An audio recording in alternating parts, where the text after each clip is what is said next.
Muy buenos días, muy buenas tardes, muy buenas noches, depende a la hora que estás viendo este video. Mi nombre es Iván Gómez Torres, soy abogado penalista y agente inmobiliario en Remax Supreme. Este es un proyecto de audiolibro y luego análisis del libro. Así que vamos a empezar. Nos toca el comportamiento humano. Apunte previo. Primer argumento del autor. En el artículo 2, inciso 24, literal D, de la Constitución Política del Perú, se indica que nadie será procesado o condenado por acto u omisión que al tiempo de cometerse no esté calificado en la ley de manera expresa e inequívoca como infracción punible, ni sancionado con pena no prevista en la ley. De esta forma, se resalta que el delito es una especie del género comportamiento humano, así como que constituye la referencia inicial de la reacción punitiva. En esa línea, en el artículo 11 del Código Penal se menciona que son delitos o faltas las acciones u omisiones dolosas o culposas penadas por la ley. Argumento 2 del autor. El concepto de acción, además de cumplir una función de límite frente al poder penal, se sanciona el comportamiento delictivo cometido. También cumple una función de base sustancial de donde se ha de partir para el análisis de las distintas categorías normativas que permitirán sostener legítimamente que se ha producido una conducta que puede ser calificada como delito. Esto, como señala Mirpuy, se debe a que cuando está ausente un comportamiento humano no solo falta la tipicidad penal y por tanto la antijuridicidad penal, sino también la imputación personal del hecho, esto es, todo el delito. Por ello, ante su ausencia no podría apelarse a razón o motivo alguno que sea válido para sancionar penalmente a un sujeto y desde una perspectiva procesal. Ante la falta de un acto de relevancia penal, tampoco se darían las condiciones para iniciar una investigación. Argumento número 3 del autor. La legislación penal peruana mantiene el criterio de la exclusiva responsabilidad de las personas individuales, lo cual nos lleva a afirmar que únicamente los comportamientos humanos pueden constituir delitos, pese al hecho de que desde hace unas décadas en algunos países se ha comenzado a admitirse la responsabilidad penal de las personas jurídicas. En nuestro sistema todavía rige la no responsabilidad penal autónoma de tales entes colectivos, pudiéndose tan solo imponérsele otro tipo de consecuencias, de carácter estrictamente asegurativo. Estas respuestas, según se afirma a nivel doctrinal, no podrán asimilarse a las penas, pues estas últimas se imponen a las personas naturales que actúan detrás de la sociedad. Argumento cuarto del autor, número 4. En definitiva, el concepto de acción tiene la función de establecer el primer paso de cara a determinar si un comportamiento humano es o no relevante para el derecho penal. Dicho de otra forma, dicho concepto se encuentra vinculado a las determinaciones sobre la tipicidad del hecho. Es una condición indispensable para que los procesos que atentan contra bienes jurídicos devengan en penalmente relevantes, es decir, típicos. Y solo una vez advertido el contenido de sentido necesario para poder imputar una realización típica en concreto, podrá señalarse que el comportamiento humano dio lugar a conductas típicas comisivas u omisivas. Argumento número 5.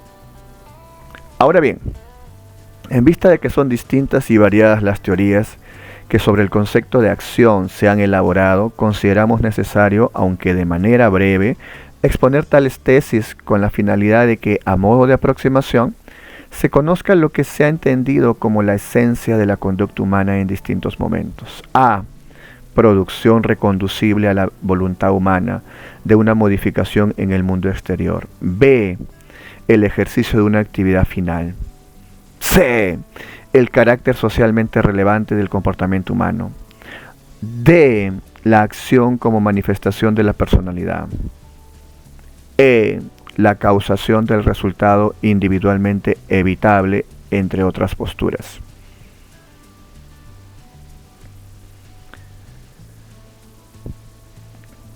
Punto 2 en romano, la evolución del concepto de acción, antecedentes, argumento 6 del autor. Hegel indicó que la acción no solo estaba determinada por sus aspectos externos, sino por su relación con la moral. Se estructuraba una concepción compleja de la acción comprendida tanto por la realización del acto como por su motivación, aunque dando más importancia a esta última. Para Hegel, lo grave en una acción delictiva no viene a ser el hecho externo, sino la actitud del agente al ejecutar la acción frente a la norma. De esta forma, la acción es siempre voluntaria y libre, de manera tal que sin voluntad no hay conducta jurídicamente relevante. Más adelante, entre von Lis, Radbruch y Belling, se elaboró un concepto de acción, el concepto causal de acción, respecto del que se podrán añadir el resto de elementos. Esta primera noción da pie a que la acción sea entendida como la base material sobre la cual se van precisando los predicados que configuran el hecho punible, de manera tal que un delito solo pueda afirmarse si parte de una determinada base real, la acción o conducta humana. Argumento 7 del autor. A continuación realizaremos una breve exposición sobre las particularidades de dichas perspectivas y la evolución que el concepto de acción ha presentado a lo largo de las distintas escuelas que han influido en el pensamiento penal en un determinado momento. El concepto causal de acción, argumento 8 del autor. Inicialmente, von Lis definió a la acción como la producción reconducible a la voluntad humana de una modificación en el mundo exterior. Así, desde dicha perspectiva, cualquier efecto en el mundo exterior bastaba para afirmar que se había producido una modificación causal, llegándose incluso a indicar que el provocar vibraciones del aire podría considerarse como una acción de cara al delito de injuria. Pese a ello, tal concepto natural, de acuerdo a un sector de la doctrina, cumplía muy bien la función de delimitación del poder penal, pues excluía las actividades de animales y de personas jurídicas, así como también los pensamientos y las consecuencias de meras excitaciones sensoriales. Argumento 9 del autor. No obstante, a esta concepción se le cuestionó su falta de idoneidad para constituirse como un elemento básico que sirva de base sustancial para el análisis de las distintas categorías normativas. En efecto, dado que dicho concepto se caracterizó por ser de carácter fáctico, se le acusó de no lograr explicar de manera conveniente los comportamientos omisivos que no provocan un cambio en el mundo exterior, ni tampoco los casos en los que no existe un impulso de voluntad, las omisiones inconscientes o los olvidos. Esto último podría ejemplificarse a partir del caso no poco frecuente de los choferes que se duermen conduciendo un vehículo y como consecuencia de ello provocan un accidente, produciendo así la muerte de su acompañante o de terceros. Un sector de la doctrina señala que la noción causal no cumple la función de servir de base a todos los tipos de delitos. Asimismo, se afirma que la simple voluntariedad, considerada como factor decisivo para delimitar el comportamiento, no permite identificar con suficiente nitidez la acción respecto a los casos de actos reflejos o de reacciones automáticas. Otro punto controvertido en dicha teoría es su pretensión consistente en presentarse como un concepto neutral, al que luego se le irían precisando las características de índole penal, lo cual, de acuerdo a García Cavero, resulta poco plausible, ya que, por ejemplo, la acción en el delito de injuria se encontraría constituida simplemente por la emisión de ondas sonoras, que, como vibraciones en el aire, llegarían al oído del afectado, produciéndole un aumento del ritmo cardíaco y la presión sanguínea, dejándose de lado lo propiamente humano al reducirse todo a procesos causales. Argumento 10 del autor. Ahora bien, con la irrupción de la idea de valor en la metodología jurídico-penal bajo el influjo del neocantismo, la versión naturalística del concepto de acción no se mantuvo intacta, toda vez que la metodología neocantiana reclamó la autonomía de lo que llamaron las ciencias del espíritu, que a diferencia de las ciencias de la naturaleza no se satisfacían con observar y describir hechos, sino que exigían el comprender y el valorar el sentido de los acontecimientos. Es en atención a ello que el concepto de acción ya no podía ser entendido como un hecho naturalístico ajeno a toda actividad valorativa, sino que debería ser susceptible de ser interpretados. Así, como indica Mirpuy, lo que se llamó concepto neoclásico de delito determinó un concepto valorativo de acción como comportamiento, como realización de la voluntad humana, Max Ernst Mayr, como comportamiento voluntario, Ippel, o simplemente conducta humana, Messier. Sobre la base de dicho concepto se consideró que podría cobijarse la omisión. Sin embargo, aunque el concepto de acción dejó de ser naturalístico, no por ello dejó de ser causal, manteniéndose la idea de que su esencia era el ser causación provocada a su vez por la voluntad, pero no dirigida por ella. Dicho de otra manera, lo esencial del concepto de acción no era el contenido de dirección de la voluntad, sino el que obedeciese a una voluntad, dejándose el contenido de la misma para la culpabilidad, en donde se situaba el dolo. La noción causal es demasiado amplia, toda vez que se trata de un concepto fundamentalmente objetivo, que se centra en el mero aspecto externo provocador de un resultado, lo que conduce a un regreso ad infinitum, porque al menos teóricamente también son acciones los acontecimientos lejanos que en modo alguno se encuentran razonablemente relacionados con el hecho. Por ejemplo, el nacimiento del asesino como presupuesto necesario del asesinato.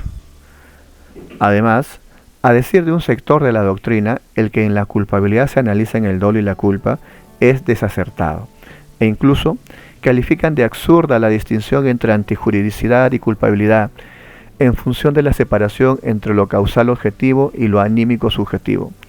Asimismo, se afirma que el gran error de la teoría causal de la acción consistió en despreciar el valor de la dirección de la voluntad y otorgar significación solo al resultado.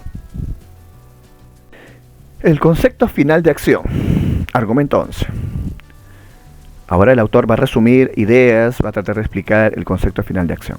La acción humana es ejercicio de la actividad final, es decir, la acción es un acontecimiento orientado a alcanzar un resultado, en donde el hombre, gracias a su saber causal, puede prever las consecuencias de su conducta y asignarse, por tanto, metas diversas, así como dirigir su actividad conforme a un plan, a la consecución de dichos fines.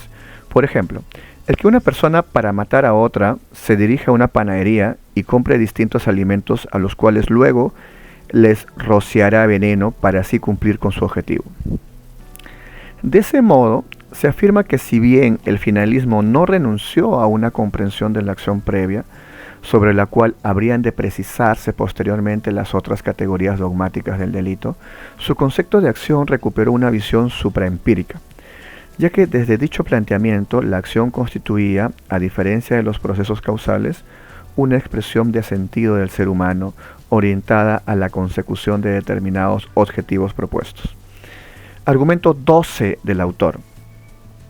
Se indica que la dirección final de la acción se lleva a cabo en dos momentos: A, en la esfera del pensamiento, y B, en el mundo real. El primero hace referencia a que la gente anticipa el fin que quiere obtener, selecciona los medios que se precisan para conseguir dicho fin y toma en consideración los efectos concomitantes. De otro lado, el segundo se refiere a la realización del plan del autor, de manera que en el mundo real se adaptan los procesos causales a los medios con que el autor cuenta. De esta forma, para esta escuela, la acción es una actividad finalmente dirigida. Argumento 13 del autor. Esta concepción, pese a que tuvo bastantes partidarios, también fue objeto de crítica. En efecto, en tanto la conducta era final, este concepto resultó insuficiente para considerar las distintas manifestaciones del delito, como en los delitos culposos, en los que precisamente el agente no actúa en virtud de una finalidad delictiva, y en los delitos omisivos, en los que la gente materialmente no ejecuta un fin concreto, sino evita realizar lo esperado. Las críticas en contra del concepto final de acción llevaron a Belzel a querer sustituir la denominación final por la de cibernética, en la medida que lo realmente importante era el control y dirección de la acción. No obstante, dicha comprensión de la acción también fue considerada incompleta en cuanto al enfoque utilizado, presentando con mayor déficit el centrar el concepto de acción en las capacidades individuales de control en desmedro de la vertiente social que innegablemente dicho concepto posee. Argumento 14 del autor. A pesar de las críticas, esta concepción tiene seguidores. Muestra de ello es el análisis del dolo a nivel del tipo, lo que se halla en oposición con las teorías causales que lo consideraban como una forma de culpabilidad. Otro efecto de la concepción final de la acción es la afirmación de que lo ilícito está también determinado por la valoración negativa de la acción y no solo por la del resultado, que es más bien propio de una tesis causal. El concepto social de acción. Argumento 15 del autor. Para los partidarios de la concepción social de acción, el criterio común que permite elaborar un concepto único que comprende el hacer y el omitir es el carácter socialmente relevante del comportamiento humano, lo cual constituiría una solución intermedia entre los criterios ontológicos y los normativos puros. Desde dicha perspectiva, el comportamiento es una respuesta del ser humano a las exigencias del mundo circundante, conocidas o cognoscibles, mediante la realización de una de las posibilidades de acción que, de acuerdo con su libertad, tiene a su disposición. Argumento 16 del autor. Se advierte así que la tesis social sostenida por Eberhard y Smith en 1936, miren, casi 100 años, surgió para construir un puente entre las teorías causalistas y finalistas, pretendiendo elaborar un concepto único de acción, de manera que resulten aglutinados en un denominador común: la finalidad como esencia de los delitos dolosos, la causalidad como base de los delitos culposos, y la pasividad contra lo esperado en la omisión. La buena aceptación que tuvo dicha teoría se debió al hecho de que respondió de mejor manera a la búsqueda de un concepto que comprendiera las diversas formas de conductas, comportamientos activos o de omisión, dolosos o culposos. Dicha teoría constituyó una respuesta ante las diversas posibilidades de actuar que tiene toda persona. Argumento 17 del autor. Sin embargo, esta teoría fue objeto de diversas críticas consistentes en que la relevancia social no explicaría la función de delimitación del concepto, pues no podía prescindir de notas como la voluntariedad o la dominabilidad.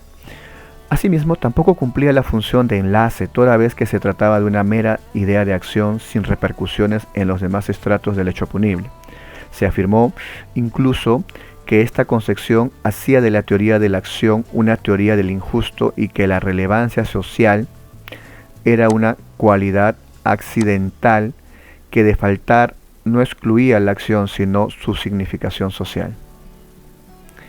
En esa línea se afirmó que tal teoría apenas lograba diferenciar entre la relevancia social del hecho y la relevancia jurídica.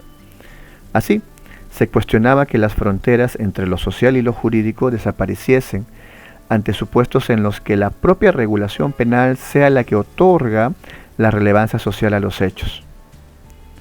En estos casos, a decir de García Cavero, el concepto de acción no era previo al derecho penal, sino más bien un concepto definido por el propio derecho penal. Por ejemplo, es el derecho, concretamente la normatividad penal y administrativa, lo que hace social y jurídicamente reprochable manejar en estado de ebriedad. El concepto personal de acción. Argumento 18 del autor. Según esta concepción, la acción es manifestación de la personalidad, de modo tal que únicamente puede hablarse de ella cuando el hecho realizado puede ser reconducido a la actuación de un ser humano, como una unidad psicofísica. Al ser esto así, no podría afirmarse una acción si es que el individuo se presenta como un simple instrumento u objeto, o si se trata de situaciones de inconsciencia. sin poder someter sus impulsos a una ponderación racional. Para Roxin, el concepto personal de acción se basa en la afirmación de que el elemento específico de toda acción humana es el hecho de que esta siempre constituye una expresión de la personalidad, de manera que esa acción, todo suceso que pueda ser atribuido a una persona en calidad de centro psíquico y espiritual de actividad, negándosele por el contrario tal calidad a aquello que escape al control de la instancia psíquica espiritual y que corresponde a la esfera solo somática, instintiva, material del individuo, actos, reflejos, estados de delirium o inconsciencia, entre otros. Un sector de la doctrina sostiene que tal concepto de acción cumple a cabalidad la función de elemento básico de la noción de delito, pues no solo permite identificar todos los tipos de acción penalmente relevantes, sino también los que se encuentran fuera del ámbito del derecho penal. Así también satisface la función de límite respecto a otros sucesos. Las ideas, los deseos y las actividades de las personas jurídicas no podrían ser consideradas como acciones. Y cumplen la función de vínculo de los demás elementos de la infracción. El criterio personal lo cumple debidamente porque es conforme a la comprensión de la acción en un nivel previo al del derecho penal. Argumento 19 del autor. Todo esto explicaría que la noción propuesta no se oriente hacia el naturalismo o el normativismo. No obstante, conforme a esta postura se indica que, si bien es cierto que en general el hecho de averiguar si se trata o no de una acción es independiente de la conformidad del acto a un tipo legal, hay que admitir que se dan casos en los que la determinación de si existe o no una omisión depende de lo que disponga una disposición legal. Roxin destaca que dicho concepto de acción es prejurídico e intenta coincidir plenamente con la realidad de la vida. Sin embargo, como también advierte Luzón Peña, el mencionado concepto de acción no es puramente naturalístico como el concepto causal, ni reduccionista como el concepto final, tampoco normativista como el concepto negativo u otros, lo cual no impide, desde otra perspectiva, que sea un concepto normativo, toda vez que la manifestación de la personalidad designa de antemano el aspecto valorativo decisivo para el examen jurídico de la acción. Y por otro lado, porque hay supuestos como el de la acción en donde se tiene que atender a la valoración jurídica. El propio Roxin señala lo siguiente. Va a hablar Roxin, atentos. El concepto personal de acción aquí desarrollado, a diferencia del concepto natural y el del final, pero concordado con el social y el negativo, es un concepto normativo. Es normativo porque el criterio de la manifestación de la personalidad designa de antemano el aspecto valorativo decisivo, que es el que cuenta jurídicamente para el examen de la acción. También es normativo en la medida en que en los terrenos fronterizos atienden a una decisión jurídica correspondiente a esa perspectiva valorativa. Pero no es puramente normativista, ya que acoge en su campo visual la realidad de la vida lo más exactamente posible y es capaz de considerar en todo momento los últimos conocimientos de la investigación empírica. Quizá en atención a dichos detalles, ojo, ya está hablando el autor, en este caso Eduardo Alcócer Povis, es que se considera que el concepto de acción no puede ser entendido sin atender su relevancia típica. En efecto, se advierte que dicho concepto no es suficiente para configurar una categoría autónoma del delito, de manera que sólo podría adquirir contornos definidos si se recurre al tipo penal correspondiente.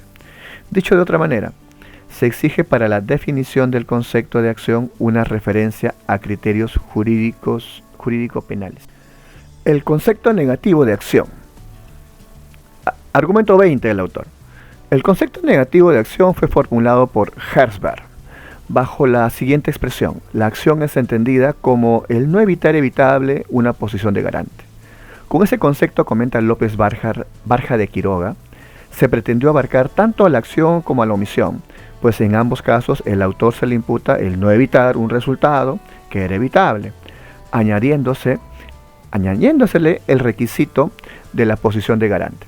Centrándose así el comportamiento, acción u omisión, en los supuestos en los que la persona es responsable de la evitación del resultado. Argumento 21 del autor. En contra de dicha postura se ha señalado que se deja de lado los delitos de omisión propia, en los que no hay deber alguno de garantía por parte del omitente.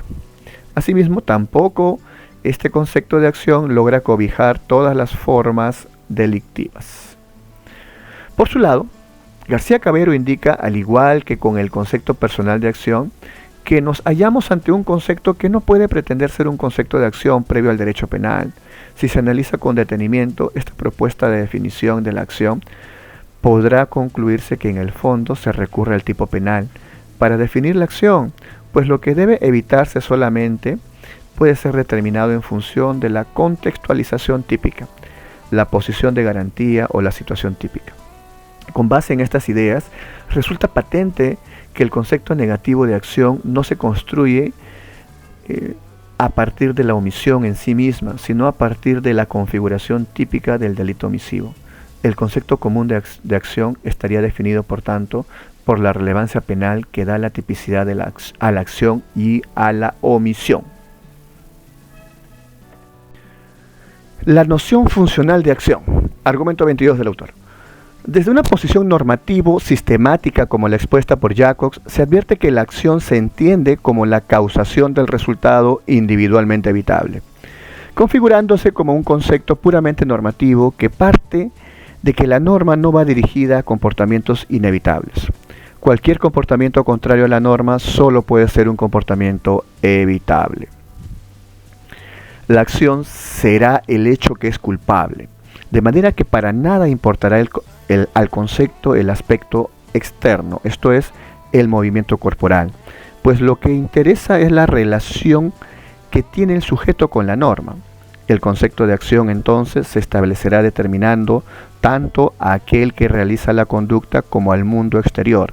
La acción es la causación del resultado individualmente evitable o la causación evitable del resultado, lo cual elimina toda división entre acción y omisión. Argumento 23 del autor. Para evaluar un comportamiento, lo importante no será la naturaleza, ni lo físico ni lo psíquico, sino el sentido. La elaboración del concepto de acción se basará en la comunicación, implicándose así que es relevante el esquema social de interpretación del suceso. Porque si las normas son estructuras reflexivas de expectativas, la relación de comunicación siempre se define por el contexto. La acción jurídico-penal se definirá como un comportamiento objetivamente imputable, individualmente evitable y culpable, lo que significa atender al sentido global del hecho. En otras palabras, las conductas se determinan de acuerdo a la expectativa de expectativas, es decir, sobre expectativas recíprocas. Yo realizo mi conducta de acuerdo a lo que otros esperan de mí. Esto significa que si la representación del sujeto se considera ilícita, que considere ilícita una determinada conducta, no coincide con la concepción racional de que la sociedad da a la misma, esto no es objeto de imputación objetiva. Pero la pregunta que surge en forma inmediata es la siguiente: ¿cómo se determina ese esquema social de interpretación? Esta tarea corresponde a la teoría de la imputación objetiva. Con base en un sistema coherente, la imputación objetiva nos suministra el esquema de interpretación del suceso, a través del riesgo permitido, el principio de confianza, de las acciones a propio riesgo y de la prohibición de regreso. Argumento 24 del autor. Desde esta perspectiva, la acción y la imputación objetiva no serán dos elementos del tipo totalmente separados e independientes. Por el contrario, la imputación objetiva complementa y realiza la acción. Se funde así en una sola entidad el concepto de acción como acto comunicativamente relevante. Con el sistema de la imputación objetiva, por ejemplo, desde el plano valorativo, dará igual que un médico deje de suministrar la medicina necesaria para que su paciente no muera, a que, ante la agonía del paciente, decida ahorcarlo con sus propias manos. Ambas conductas, la comisiva y la omisiva, son penalmente relevantes. Como indica Velázquez, la idea de acción esbozada por semejante construcción pretendió ir más allá de las elaboraciones causalistas y finalistas. De tal manera que con un punto de partida puramente normativo se llegó a concluir que el concepto de acción no se busca antes de la sociedad, sino dentro de la sociedad, pues en su seno lo decisivo es interpretar la realidad social, hacerla comprensible en la medida en que está relacionada con el derecho penal. La acción es, pues, siempre y en todo caso solo algo socialmente inadecuado. Argumento 25 del autor del libro. En efecto, Jacobs ha elaborado un sistema sumamente coherente al interior de la moderna dogmática penal, la cual ha venido siendo aplicada por nuestra Corte Suprema, así como por otras instancias del Poder Judicial en numerosos casos. La citada teoría comprende que a través del quebrantamiento del rol de persona integrante de la sociedad y como consecuencia de ello la producción de un riesgo penalmente no permitido, se realiza la imputación al tipo objetivo. En este sentido, de acuerdo a Caro Young, se puede señalar que para un esquema de interpretación funcional normativista se imputa a la persona y no al individuo, es decir, solo la persona puede ser imputable jurídico-penalmente. Y la persona imputable es aquella portadora de un rol, en virtud del cual es titular de un ámbito de organización con derechos y deberes determinados. La postura funcional normativa se aleja entonces de la plena subjetividad del actuante y del resultado en el mundo exterior que de cualquier forma un sujeto pueda causar para, en vez de ello, valorarlo como una estructura normativa que tiene lugar en el sistema jurídico.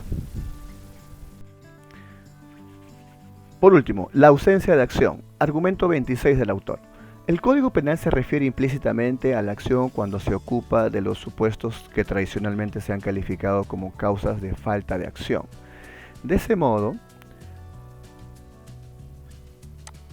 si bien para un sector de la doctrina el concepto de acción habría perdido la función de elemento básico, de enlace de las otras categorías del delito, aún mantendría una determinada función negativa o de exclusión, ya que permitiría precisamente dejar de lado desde el inicio el análisis de ciertos sucesos como penalmente relevantes.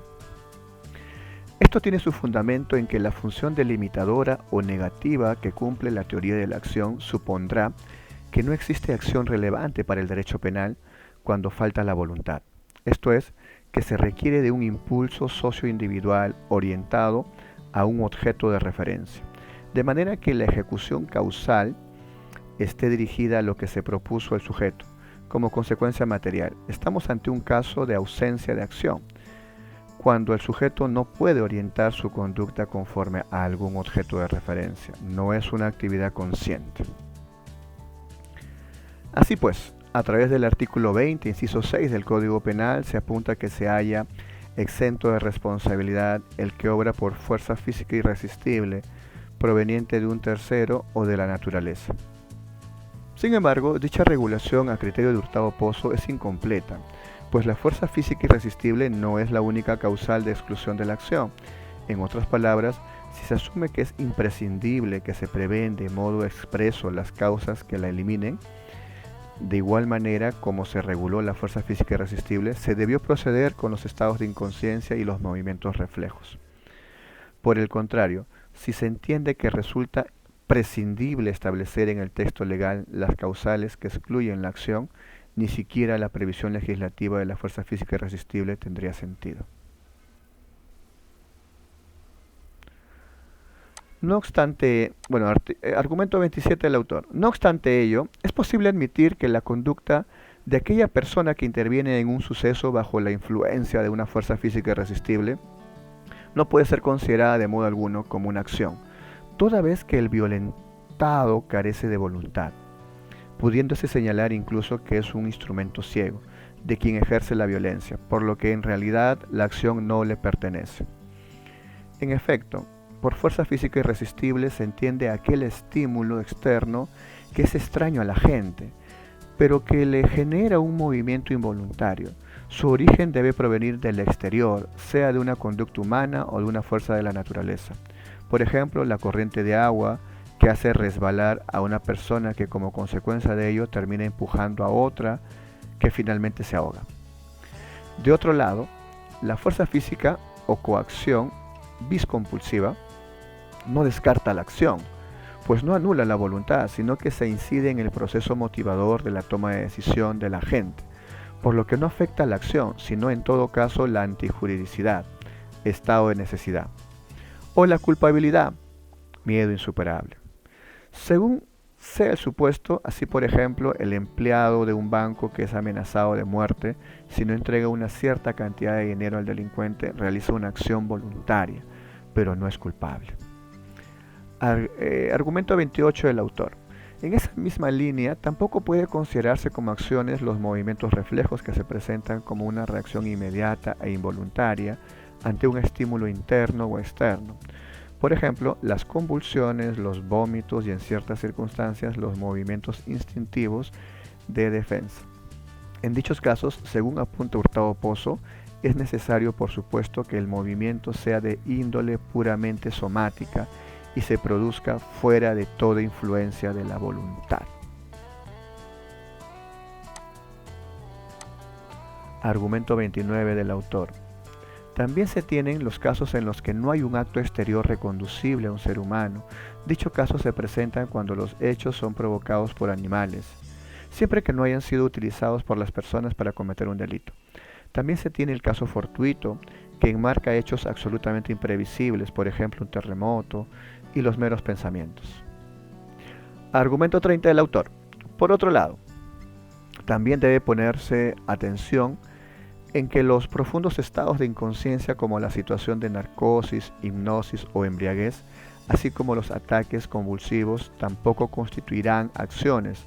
Sin embargo, es posible admitir que si el estado de inconsciencia es relativo de forma tal que la gente mantiene cierto grado mínimo de voluntariedad, entonces no cabrá una exclusión liminar del análisis jurídico penal, sino que se tendrá que encontrar a nivel del injusto y la culpabilidad el sustento de su irrelevancia penal. De esta forma, la inconsciencia solo excluirá la acción cuando se advierta una total ausencia de las funciones mentales superiores del hombre. Un caso especialmente complicado será el de la embriaguez, ya que ésta admite diversos niveles, de modo que, más allá de la legislación extrapenal, es decir, de las reglas administrativas que presentan una tabla de alcoholemia, lo cierto es que tal estado deberá evaluarse en sintonía con los principios que rigen de cara a una imputación personalizada. Se discute la posibilidad de sugestión en un caso de hipnosis. La escuela de Nancy la afirma mientras que la escuela de París la niega. Existe no obstante ello un criterio intermedio que hace depender la respuesta de la personalidad del sujeto. Para Villavicencio, en el derecho penal peruano, en el caso de la hipnosis se admite la ausencia de acción, pero se debate la responsabilidad del hipnotizador como autor mediato o autor directo. De otro lado, en el plano comparado, dicho autor señala que se discute la situación de inculpabilidad del hipnotizado. Con esto hemos concluido este capítulo. Te invito, si estás viendo el video en YouTube, que te suscribas al canal, compartas el video. Si estás viendo el video en Facebook, en mi fanpage, sigas el video, le des me gusta y compartas el video. Que tengas un excelente día. Bendiciones.